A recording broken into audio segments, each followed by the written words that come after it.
Mbahaye ikaze mwese ku biganiro binyuzwa ku rubuga Iyungure. Nishimira kubana namwe kandi nizera yuko ibi biganiro bidufasha kugira ngo tubashe kuva ku rwego rumwe tugere ku rundi. Ni Mukase Josiane. Ndashimira mwese mwakoze subscribe kuri uru rubuga kandi nshimira comment zanyu uburyo mugenda mugaragaza yuko ibintu tuganira bigenda bibafasha. Ko bibafasha nanjye niko bimfasha. Nkaba rero nishimira comment zanyu n'abagenda batuganiriza ku biganiro bitandukanye tuba twatanze.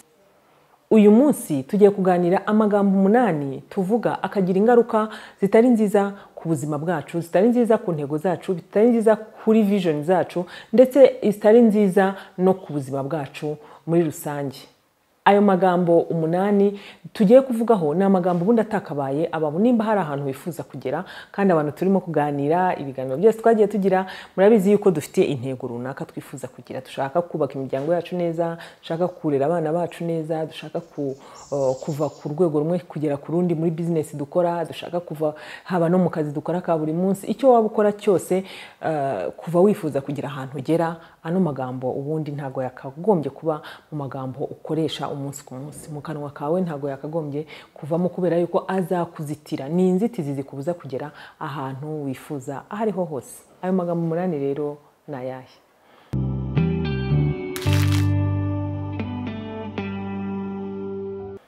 Irya mbere ni rivuga ngo sinabishobora.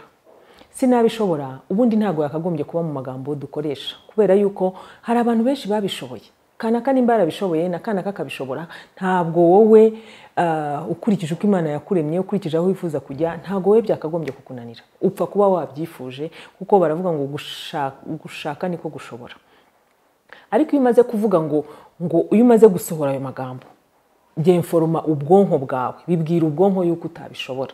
Wanabigerageza nyine bikakugora. Ariko iyo uvuze uti ibi bintu ngomba kubikora, urabikora kandi ukabikora neza kandi ukagera ku cyo wifuza icyo ari cyo cyose. Sinabishobora rero ni ijambo litakagombye kuba muri twebwe, kuko n'abantu bagenda babikoresha sinabishobora, ntago bishobora rwose, ntago bishobora. Ariko iyo uryirinze ukavuga uti ngomba kubikora, urabikora kandi bigakunda. Ni byinshi cyane twakoze, ni byinshi cyane twagerageje gukora utekereza yuko utabishobora mu mutima wawe, ariko iyo byatuye ukabivuga urabirema.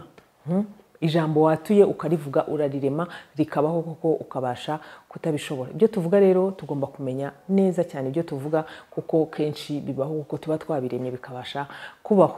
Ijambo rindi rya kabiri tuvuga rimaze n'iminsi rikoreshwa n'abantu bararikoresha, no kuvuga ngo nta myaka 100. Nta myaka 100.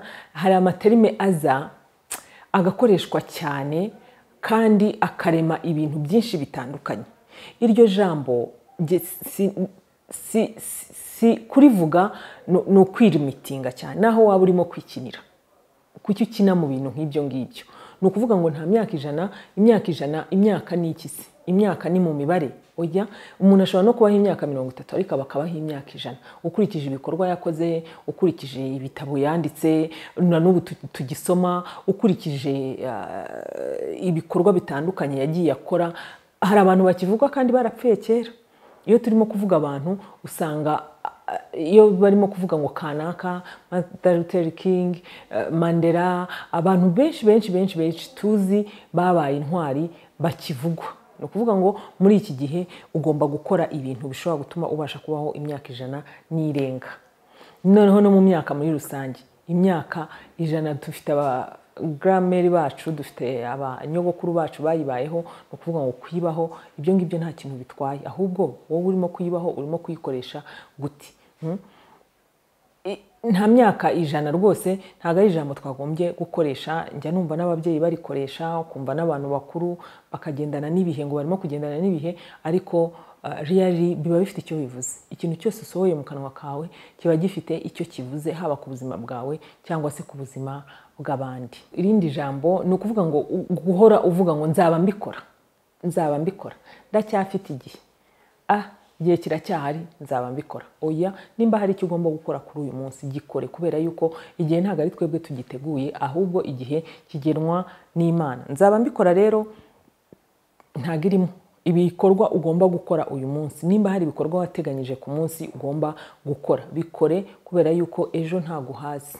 twese twifuza kubaho, twifuza kugera ku bintu bikomeye, ariko ejo ntabwo ari ahacu. Ahubwo nimba hari icyo ugomba gukora kiza uyu munsi, gikore, hanyuma wenda n'ejo nugirirwa ubuntu bwo kuba uhari ugikore, n'ejo bundi, ariko nzaba mbikora rwose. Ntabwo ari ibintu byakabaye biba muri gahunda zacu. Abantu bifuza kugira ahantu bagera, ukora ibintu uyu munsi, n'ejo ugakora ibindi, n'ejo ugakora ibindi.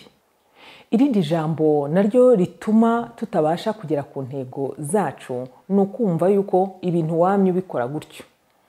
Ukumva umuntu aravuga ati ibi ngibi ni uku nguku tubikora, hashize imyaka 5 tubikora gutyo, ariko nukomeza gukora ibyo bintu nk'uko wamye ubikora, uzaguma ubona results zisa nuko wamye ubikora. Ibintu birahinduka. Ibintu byari bihari kiriya gihe ntabwo ariko bikiri uyu munsi. Ni ukuvuga yuko rero ukeneye kugira ibyo uhindura. Wivuga ngo ibintu nuko twamye tubikora, ngo utere impaka n'abandi bantu barimo kukubwira uburyo bundi ibintu byakorwa. Ibintu ntabwo ari uko byamye bigenda. Oya, ntabwo ari uko byamye bigenda. Birahinduka kandi bigahindukana n'igihe. Ni ukuvuga rero ugomba guhindura uburyo wakoraga ibintu kugira ngo ubone umusaruro utandukanye n'uburyo urimo gukora ibintu. Kuko nukomeza ubikora kuriya ntabwo uzabona umusaruro, uzagumana umusaruro umwe. Ibintu rero birahinduka. Iryo jambo rivuga ngo ibintu nuko twamye tubikora ntabwo rwose ryakabaye rihari. Ahubwo utega amatwi ukabasha kumva, ese nitubikora gutya biragenda gute? Ese biraduhuwe umusaruro? Ibyo ngibyo akaba ari byo bigusunika kurusha gukomeza wanambye ku gitekerezo cyawe ngo nuko gusa ari uko wahoze ubikora. Oya, ntabwo ari byo. Ibyo ngibyo bitubuza kugera ku nsinzi zacu. Ahubwo ugomba kureba neza ugasuzuma, ese turi mu bihe bihe, ese nakora iki kugira ngo mbone umusaruro utandukanye n'ibyo nahoze nkora. Ijambo rya 5 naryo rikunze kutubuza kugera ku ntego zacu ni ukwihagararaho. Ukumva yuko wowe ku giti cyawe ukavuga uti jyewe ndihagije. Nta muntu wihaza ubaho. Ndihagije ntago ibaho, kubera yuko Imana ishyira mu nzira zacu abantu badufasha kugera ku ntego zacu, kubera ko ibintu byose ntago twabasha kubishobora, ibintu byose ntago twabasha kubikora, ariko uhura n'abantu bagufasha, ugahura n'abantu uzi cyangwa utazi bakagufasha. Ni ukuvuga rero nta muntu wigira, nta mugabo umwe. Abantu Nyarwanda babivuze neza, mbona imigani myinshi cyane njye nampura nayo nkabona Abanyarwanda babirangije. Nta mugabo umwe, nta muntu umwe wigira. Ahubwo umundi muntu baragufasha, bakakabasha kugufasha. Ibyo utazi bakakubwira uko babinyuzemo. Ibyo udashoboye ugahura n'abantu bagufasha. Ni ukuvuga ngo ntabwo uvuga ngo ndihagije. Nta muntu wigira, nta muntu wihaza. Iryo jambo rishobora kugufasha, rishobora gutuma utabasha kugera ku ntego zawe wifuza kugeraho muri uyu mwaka, cyangwa se wifuza kugeraho mu gihe kirambye. Ijambo rya 6 nanone ritubuza kugera ku ntego zacu ni ukuvuga ko ibintu bidashoboka, ngo it is impossible. Ntago bishoboka, ntibaho. Ntibishoboka, ntibaho. Nta kintu kidashoboka. Ibintu byose birashoboka iyo wabishatse. Uragerageza ugakora, kuko ni gute ushobora kuvuga ngo ibintu ntago bishoboka utaranagerageza kubikora? Uba ugomba kugerageza kubikora. Wamara kugerageza kubikora ukabona ko bishoboka cyangwa bidashoboka. Niba ubonye ko bidashoboka, hari amasomo uba wigiyemo hagati aho ngaho mu nzira ashobora kugufasha mu buzima bundi buri imbere, ariko uba wabikoze. Guferinga cyangwa gutsindwa ni ibintu bisanzwe mu buzima. Tugomba no kubyigiraho tukamenya ko gutsindwa ni ibisanzwe, ariko noneho wize niki? Ibyo bintu bizagufasha gute? Ntibishoboka, ntabwo igomba kubaho, kuko rwose gushoboka ko birashoboka. Niba byarashobotse kuri kanaka, why not you? Why not me? Ibyo ngibyo ni ibintu by'amajambo dukoresha umunsi ku munsi, kandi mwibuke ko natangiye mbabwira yuko bibwira ubwonko bwacu. Ubwonko bwacu nabwo bukabyakira nkaho ari ukuri, kandi atari ukuri. Ijambo rindi rya 7 dukunze gukoresha, usanga abantu bavuga ngo ubuzima ntabwo buri fair, ngo ubuzima ntabwo mbese bunyoroheye. Ubuzima nta muntu bworoheye. Ubuzima nta muntu bworoheye. Ese ushobora kuvuga uti ni kuri njyewe ibi byose birimo kumbaho, ni kuri njyewe ibibazo nimo guhura nabyo, ni kuri njyewe. Ubuzima ntabwo buri fair. None se ushaka ngo bibe kuri nde? Mbwira umuntu wifuza yuko byabaho. Ubuzima twese ntabwo butworoheye, ahubwo ikintu kibaho nuko uburyo byitwaramo, kumenya yuko atari ibisubizo gusa. Ibibazo birahari, kuri twese birahari. Ushobora kuba udafite ikibazo nk'icyanjye, ushobora kuba ntafite ikibazo nk'icyawe, ariko ufite ikibazo. Ahubwo uburyo dushaka ibisubizo byabyo naho ngaho bitandukanira. Ariko ubundi ibibazo ku bantu bose, ibibazo birahari, ahubwo ni uburyo butandukanye bibabaho. nshobora kuba ngewe nshonje uwundi ahaze cyane bya biryo yariye ari byo birimo gutuma byaramurwaje indwara runaka, byaramurwaje wenda diabete cyangwa ibyo biryo byaramurwaje indwara runaka. Ariko nawe ni ikibazo, urumva, ahubwo noneho turabyitwaramo gute?